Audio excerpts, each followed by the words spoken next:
Vai ser bom porque a gente vai refletir realmente em algumas lições, e esse é o intuito realmente de estarmos juntos para nós refletirmos sobre a palavra de Deus. Eu acredito que os irmãos também não queiram uma mensagem onde eu te dê tudo mastigadinho, tudo certinho, e é assim que você tem que pensar, é assim que você tem que ser. Não, nós iremos refletir para cada um ter a aplicação no seu coração daquilo que Deus vai falar com cada um de nós. Amém?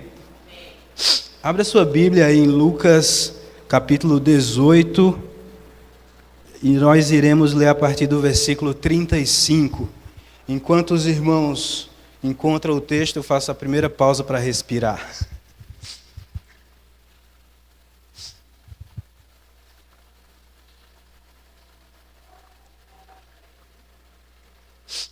A gente também não tem pressa, né, irmãos? Tem até 1h, acho que ninguém aqui almoça antes de meio-dia, pelo menos, então a gente vai ter um tempinho bom aqui para meditarmos. Lucas capítulo 18, a partir do versículo 35. Todos encontraram? Amém. Quando chegava a Jericó, havia um cego sentado que mendigava à beira do caminho. Ouvindo passar a multidão, o cego perguntou de que se tratava.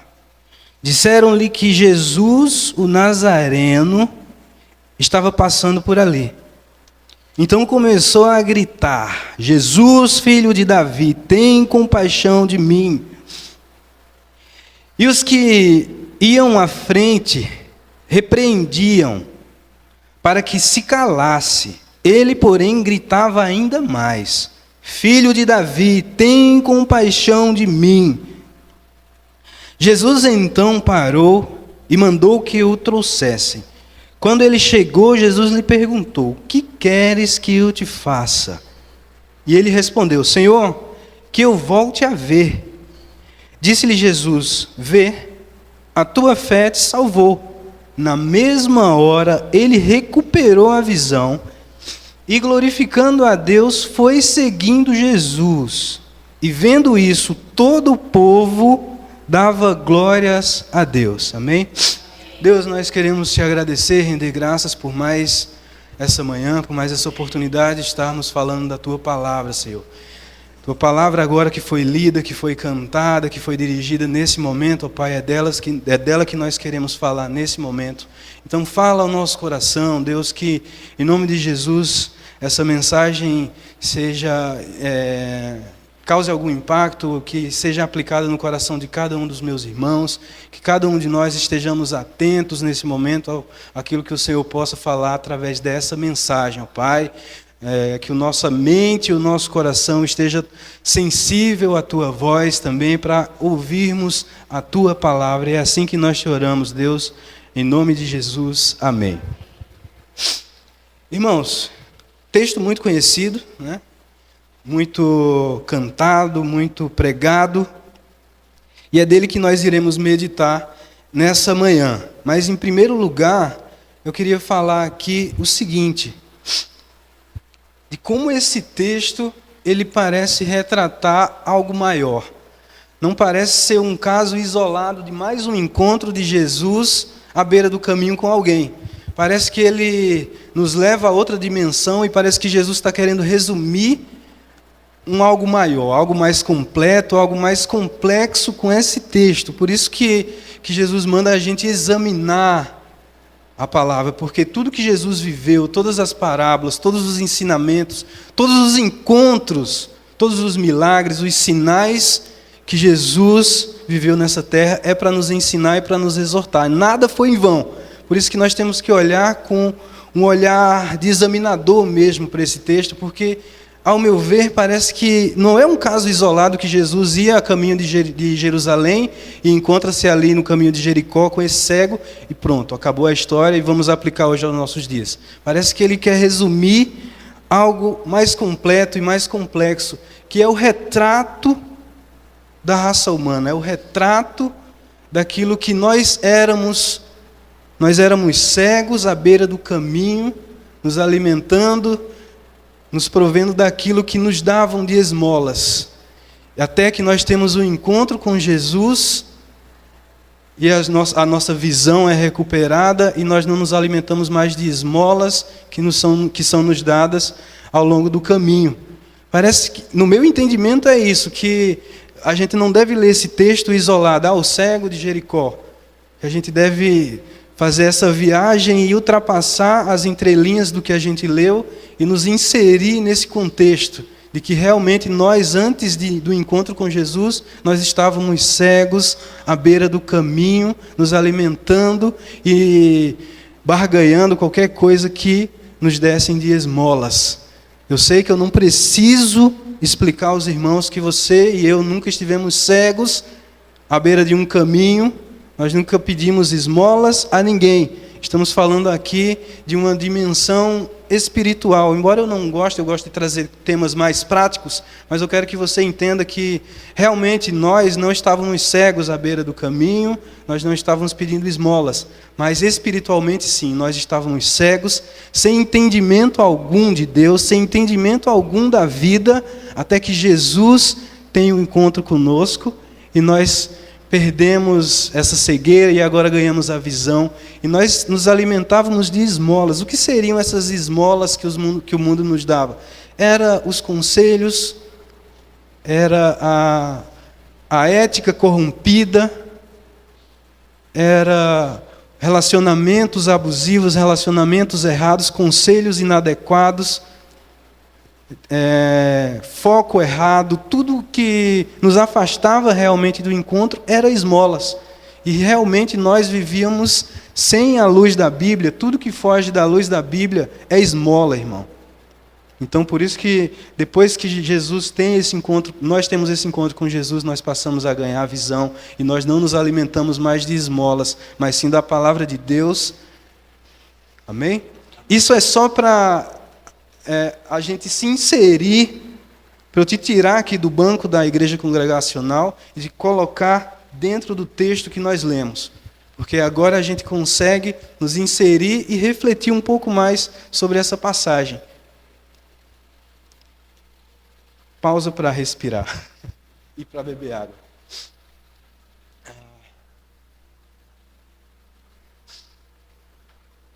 A voz não está igual a um radialista não, mas melhorou, viu, pastor? Em primeiro lugar, isso foi como se fosse uma introdução, como eu falei, para nos inserirmos nesse contexto. Em primeiro lugar, eu gostaria de falar sobre oportunidade, sobre o encontro com Jesus de fato, sobre a oportunidade que Deus nos dá de nos encontrarmos com Ele. Pensa bem, esse cego estava à beira desse caminho, Jesus passava por Jericó a caminho de Jerusalém, há uma semana de ser entregue, ser morto, de ser crucificado e ressuscitado. Então ele estava uma semana de ir para Jerusalém e ser morto. Então era a última passagem de Jesus em carne por esse cego. Já ia para ser morto. Então a oportunidade que ele viu, quando ele escutou aquela barulheira, ele perguntou, que barulheira é essa? Que tanta gente é essa que está passando? Que tropel de gente é esse que está passando aqui? E eles respondem, é Jesus o Nazareno que está passando. Ele, opa, uma oportunidade, pode ser a última. É a minha oportunidade, Jesus o Nazareno. E uma coisa interessante que eles falam que é Jesus o Nazareno. Mas ele clama Jesus, filho de Davi. A fama de Jesus já corria por toda a terra, de um Jesus, de um Messias que curava os cegos, que curava os coxos, que perdoava os pecados, que libertava, que expulsava os demônios. Então, provavelmente, a fama desse Messias que viria e instalaria um reino em Israel chegou até esse cego. Por isso que ele fala Jesus, filho de Davi, porque ele sabia que era da linhagem de Davi que viria o rei. Então ele entendeu que realmente era a oportunidade dele se encontrar com o rei. E talvez fosse a última oportunidade, a única oportunidade desse cego. E ele entende isso. Mesmo cego, ele entende que é a sua última oportunidade. E ele encontra-se com Jesus e Jesus pergunta, o que você quer que eu te faça? E ele fala, que eu possa ver de novo. E Jesus se compadece dele pela sua misericórdia e o cura, e ele é curado e é devolvida a sua visão naquele momento. Eu quero falar sobre oportunidade, irmãos, sobre Deus está nos dando oportunidade de nos encontrarmos com Ele. Esse ponto era totalmente voltado para alguém que ainda não fez a decisão de aceitar Jesus Cristo. E por isso nós temos que adaptar agora a nossa realidade, falando para crentes, que essa pode ser também a nossa última oportunidade de consertarmos a nossa vida, de abandonarmos o pecado, de abandonarmos aquilo que nos afasta de Jesus. Pode ser o nosso último encontro, nós não controlamos o tempo. Então pode ser que seja o nosso último culto, as fatalidades acontecem, infelizmente, e nós não somos donos do tempo. Pode ser realmente a nossa última oportunidade de estarmos com Jesus, por isso que nós devemos nos voltar mais para Deus, devemos meditar mais na palavra do Senhor, buscar o Senhor enquanto se pode ser encontrado. Essa é a oportunidade que esse cego teve de encontrar-se com Jesus e encontrar a cura. Nós também temos a oportunidade, embora já tenhamos tido um encontro com Jesus, mas temos a oportunidade de consertarmos aquilo que não está conforme a palavra de Deus, aquilo que não está conforme a palavra do Senhor. Esse é o primeiro ponto que nós precisamos meditar, sobre oportunidades. Nós não sabemos quando vai ser a nossa última oportunidade de pararmos, de fazer a nossa última oração. Tem uma música de uma banda católica chamada Rosa de Saron, que eles falam: e se hoje fosse o último adeus, e se Deus te desse só o amanhã, qual seria a sua última oração? E ainda eu encurto mais esse tempo. Se esse fosse o último minuto, fosse o último segundo, qual oração nós faríamos a Deus? Em segundo lugar, irmãos, eu quero falar sobre a multidão.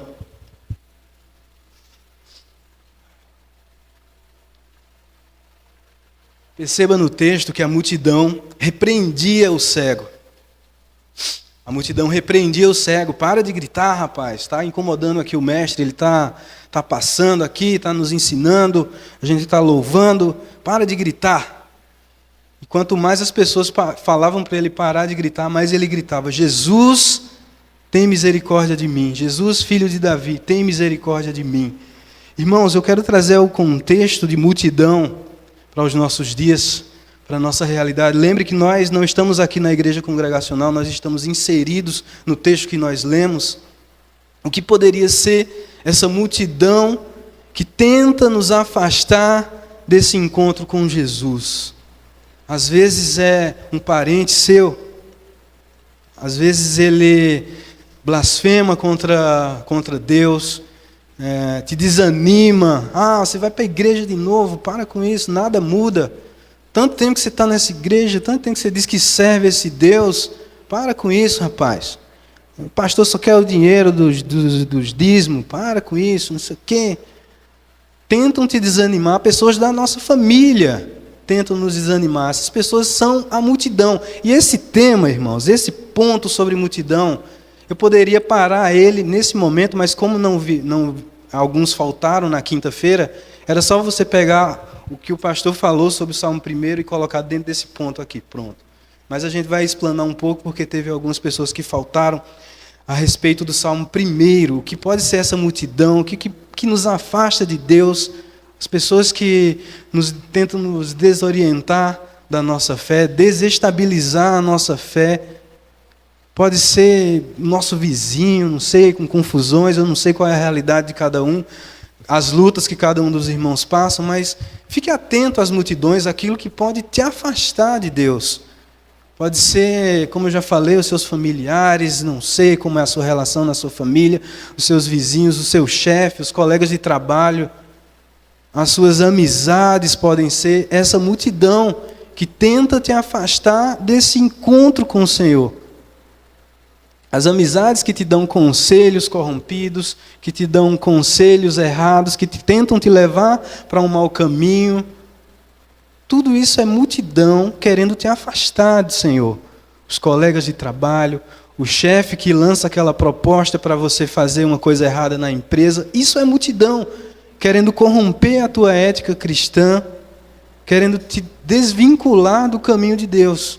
Tudo isso é multidão, mas nós devemos, frente a essas multidões, gritar mais alto, clamar mais alto ao Senhor por misericórdia. Quanto mais as pessoas tentam nos desanimar, mais a gente vem para a igreja, mais a gente lê a palavra, mais a gente prega a palavra. Assim como esse cego, que quanto mais as pessoas tentavam repreender, mais ele entendia que aquela oportunidade poderia ser a única. Então ele clamava mais alto ainda por Jesus. Tudo isso pode ser multidão. Eu não quero, lembra que eu te falei que eu não quero te entregar tudo mastigadinho aqui, não, eu quero que você reflita, que você pense, você analise, são várias situações que cada um enfrentamos. Não tem como eu te dar uma fórmula mágica. Por isso que nós devemos avaliar, analisar a nossa vida, as situações, tudo aquilo que pode estar te afastando de Deus. Pode ser as redes sociais, pode ser influências negativas na tua vida. Eu não sou contra música secular, mas podem ser músicas que você esteja se alimentando também, que esteja te desvinculando daquilo, porque aquelas mensagens irão entrando na sua cabeça, você vai se enchendo daquilo, se enchendo, a ponto de você não querer mais ler a Bíblia, a ponto de você não querer mais escutar uma música cristã. Eu não sou contra, tá, irmãos? Fique claro aqui. Mas você tem que entender e ter essa sensibilidade de entender aquilo que pode estar te atrapalhando na vida cristã. O que pode ser multidão, pode ser situações, circunstâncias, as lutas. Essas vêm com força para nos desanimar. Essa multidão parece ser a pior. Parece ser aquela que tenta mais nos atrapalhar. As dificuldades, são as lutas, o mar furioso na nossa vida, tentando nos impedir de seguirmos a Jesus. Eu não sei qual é a situação que você está, mas entenda que tudo pode ser multidão tentando te atrapalhar, irmão. Esteja sensível a identificar o que pode ser essas multidões para te atrapalhar. Podem ser também, irmãos, além de situações, podem ser a preguiça, pode ser o desânimo, pode ser que a multidão já tenha surtido efeito na sua vida. E aí você não vai ter que mais identificar o que é multidão, você vai ter que, agora não é mais uma profilaxia, agora é uma terapia. Profilaxia é aquilo que você faz para evitar que você fique mal. E agora é uma terapia, talvez a multidão já tenha feito efeito na sua vida, já tenha te impedido de clamar por Jesus. Assim como o cego clamava. Pode ser que essa multidão já tenha te tirado do foco, mas ainda há tempo. Nós estamos aqui com vida, respirando, então enquanto nós respiramos, é tempo de nós detectarmos essas multidões e fazer a profilaxia ou a terapia dessas multidões que tentam nos atrapalhar. Pode ser simplesmente a preguiça. Tem gente que não quer... as desculpas, né? Pode ser as condições climáticas. Antes de ir para a igreja, a primeira coisa que olha é o celular no aplicativo, para ver qual vai ser minha desculpa hoje. Não é a desculpa para o pastor. Tá, o pastor pode engolir as desculpas que a gente dá, ele pode se fazer que engoliu, mas não engoliu nada. Não faz diferença se as nossas desculpas colaram para os líderes da igreja. Mas sim as desculpas que nós damos no nosso coração a Deus. Podem ser as desculpas que nós damos para não ler mais a palavra. Cheguei cansado, não quero mais ler a palavra. Isso é multidão, irmãos. Enfrente isso. Enfrente o desânimo, enfrente a preguiça. Tá sol, não vou para a igreja. Tá chuva, não vou para a igreja. Tá frio, não vou. Tá calor, não vou. É de noite, eu não vou. É de dia, não vou. Entendeu? Tudo isso pode ser multidão nas nossas vidas. É o pregador que está com a voz rouca, não vou entender. Irmão, identifique essas multidões que podem estar te atrapalhando. Reflita sobre isso.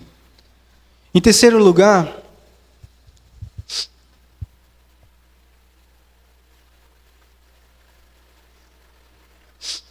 mais importante da cura que o Senhor realizou na nossa vida, da cura da cegueira da nossa vida, é se a multidão passou a enxergar Jesus.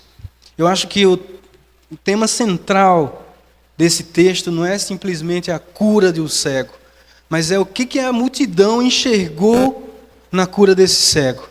Qual foi o efeito que esse milagre causou na vida do cego? Pensa, você recuperar a visão, com certeza foi uma bênção inimaginável. Mas qual foi o efeito dessa bênção na multidão? E eu te trago de volta para o texto. Se você saiu, você volta aqui de novo. Qual foi o efeito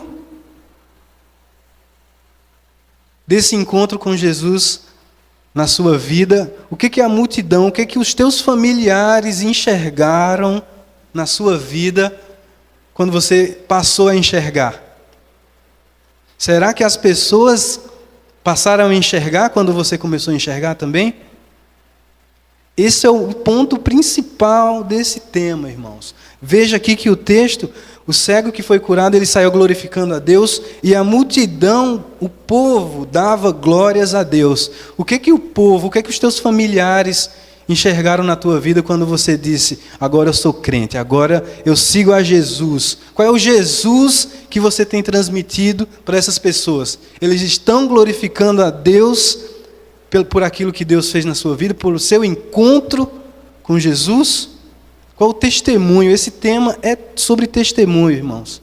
Sobre aquilo que nós temos transmitido através da nossa vida. Qual é o Jesus que nós temos ofertado para essas pessoas através da nossa vida? Tem um pregador, não sei agora o nome dele, me esqueci, que ele fala que nós devemos pregar em tempo e fora de tempo. E, se possível, usar as palavras. Se possível, usar as palavras, ou seja, é a tua vida, irmãos. Se possível, use as palavras, é a tua vida, o seu testemunho. A Bíblia fala que nós estamos cercados por uma nuvem de testemunhas, buscando, deixa eu ver qual é esse Jesus que está ali na vida do pastor, qual é o Jesus que o William está mostrando ali.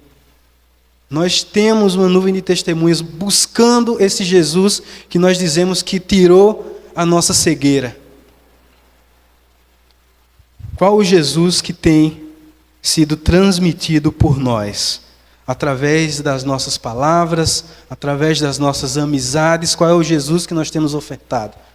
Através da nossa ética profissional, da nossa vida conjugal, da nossa amizade, das nossas relações interpessoais com os irmãos, com os nossos vizinhos, com os nossos amigos. Quais os conselhos que nós temos dado para essas pessoas?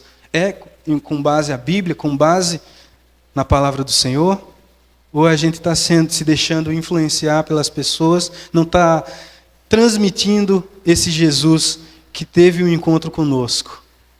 É sobre isso, irmãos. Esse tema é sobre isso, sobre testemunho, sobre aquilo que nós temos transmitido através das nossas vidas às outras pessoas. Se não for isso, seria vã que Jesus... Veja, é muito fácil Jesus vir curar a nossa cegueira, abrir a porta de emprego para nós, fazer com que a gente passe na prova, inclusive estamos em festa porque nós passamos. Mas imagine, irmão, se você não se alegrasse com isso, se isso não fosse um bom testemunho para você. Passou na prova, foi curado, Deus deu emprego. Mas qual é a complexidade que há por trás de tudo isso, por todas essas bênçãos que nós alcançamos? Entendeu? Esse é o ponto de que nós precisamos dar esse testemunho, senão seria vã. É muito simples para Jesus só fazer o milagre. Inclusive eu não sei porque que tem tanta coisa que a gente pede a Deus e ainda não foi realizada, mas eu sei que a gente vai continuar orando, buscando as misericórdias de Deus. E eu não sei também, irmãos, porque que tem tanta coisa que você pede e ainda não foi realizada. Eu não sei, mas a gente deve continuar orando, porque tudo pode ser multidão. Tem uma música que fala, eu não vou cantar não vou conseguir nem pregar, quanto mais cantar, que ela serve como uma conclusão para essa mensagem, que você reflita, que diz o seguinte: o que adianta apontar o caminho e seguir outra direção? É uma pergunta. Quando o mundo tenta nos enxergar, será que vê o que realmente somos? Para falar do amor, tenho que aprender a repartir o pão, chorar com os que choram, me alegrar com os que cantam, senão ninguém vai me ouvir. Se a verdade é tão simples, onde erramos ou o que deixamos de fazer? Se não há mais segredos, por que nós complicamos tanto? Poucos entendem a verdade, ou seja, poucos vão entender aquilo que Jesus fez na sua vida. Para fazer diferença, não basta simplesmente ser diferente. De que modo é que eu mudo a história? Com discurso ou com ação? O que na verdade nós somos? O que você vê quando me vê? Se o mundo ainda é mal, o culpado está diante do espelho. O que na verdade somos, o que você vê quando me vê. Para que serve a luz que não acende, se ela não ilumina a escuridão? Isso é a conclusão, irmãos, de que seria realmente em vão nós sermos curados, alcançarmos tanta bênção, se nós não demonstrarmos, se nós não ofertarmos um Jesus que pode realmente curar todas as pessoas, que pode mudar a vida das pessoas, e só o Evangelho. Só se nós vivermos essa palavra, a gente vai conseguir transmitir isso. Como João disse, que eu diminua e que o Senhor cresça na minha vida. Amém?